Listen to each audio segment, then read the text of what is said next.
Governor, thank you so much for making time. I know you are incredibly busy. I just want to start with what I think is probably the most concerning to people at home, and that is still the high number of people who are unaccounted for. What update can you give us on where that number stands? Well, the search and rescue is ongoing right now. People have called in to 211 to report people that they cannot communicate with.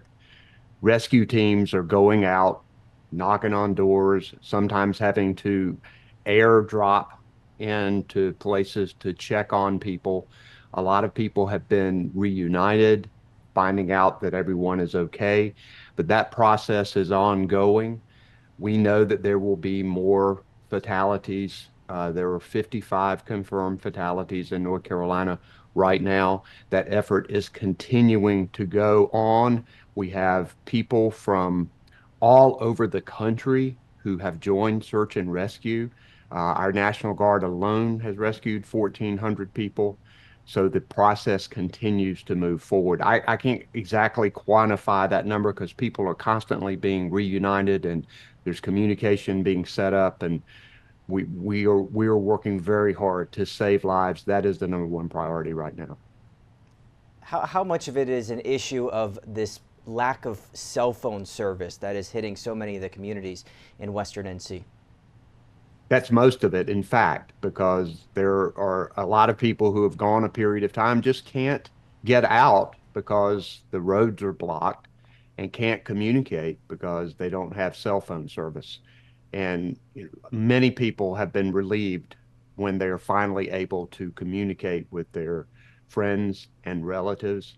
And we want to continue reunited people, rescuing people. That is the number one priority. The second priority is getting food and water to people. Uh, FEMA is working closely with us, our National Guard. We have private nonprofits that have worked with us to set up 3 mass feeding sites.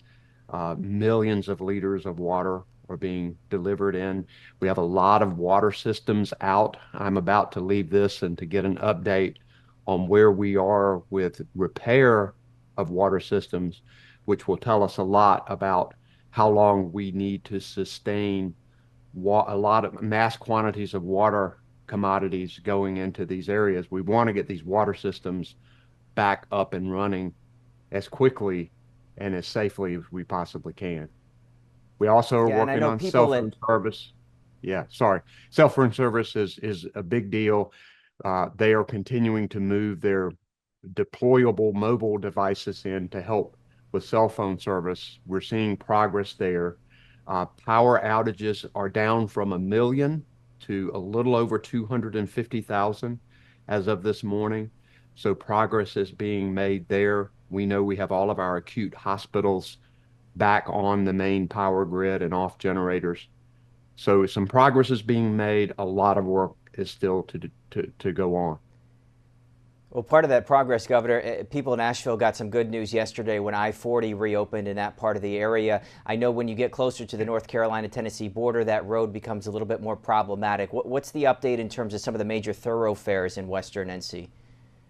Well, I've been on the ground for a couple of days in Western North Carolina, and there are still hundreds of roads that are blocked and impassable. And I want to tell people, unless you are helping with repair, rescue, and volunteering, do not come to Western North Carolina because we need to keep the roadways clear to bring in supply trucks. I-40 from North Carolina into Tennessee is in an awful condition. And in fact, they are assessing now what we can do to potentially create a temporary way through. Right now, they're assessing the safety of it. If you look at it, a large chunk of the entire interstate is just gone. It is extraordinary devastation to one of our main arteries. So obviously, there's a lot of work that needs to be done there. We're very happy that I-40 back and forth, west and east, is now open on the east side of Asheville coming into Western North Carolina.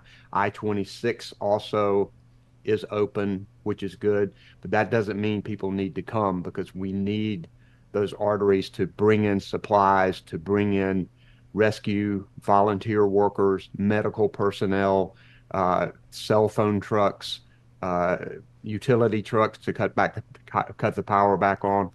All of that is happening right now. This is a massive response to an unprecedented storm. I'll tell you, if you ever lack faith in humanity, you need to just spend a day in a disaster area and talk with people who are so courageous and determined and who are giving of themselves to help their neighbors, even when they are suffering damage themselves. It is an amazing story. The people of Western North Carolina right now, it gives me faith and hope that we can bring this thing back. But until then, we're going to work 24/7 until they're back on their feet. Governor, Senator Tom Tillis and Senator Ted Budd joined a group of bipartisan senators yesterday to sign a letter saying that Congress is very likely going to need to act to put in place more federal assistance, for more federal dollars. I wouldn't ask you to put a ballpark on how much money this is going to cost the state, but do you believe Congress will need to return before the election to get some new federal assistance for North Carolina? We know we're going to need significant money in order to build Western North Carolina back in a more resilient way. Hundreds of millions of dollars, more than that, likely. We don't know because we'll be making assessments as we go along. But when I see the damage that has been done to public buildings, to roads, to people's personal homes, to bridges, to water system, just everyday infrastructure, it is astounding what has happened. So we know we're going to have a significant investment. You know, the good thing is that North Carolinians are already applying for individual assistance. You can go to disasterassistance.gov at FEMA or download the FEMA app and you can apply for assistance. A lot of North Carolinians have already taken advantage of that.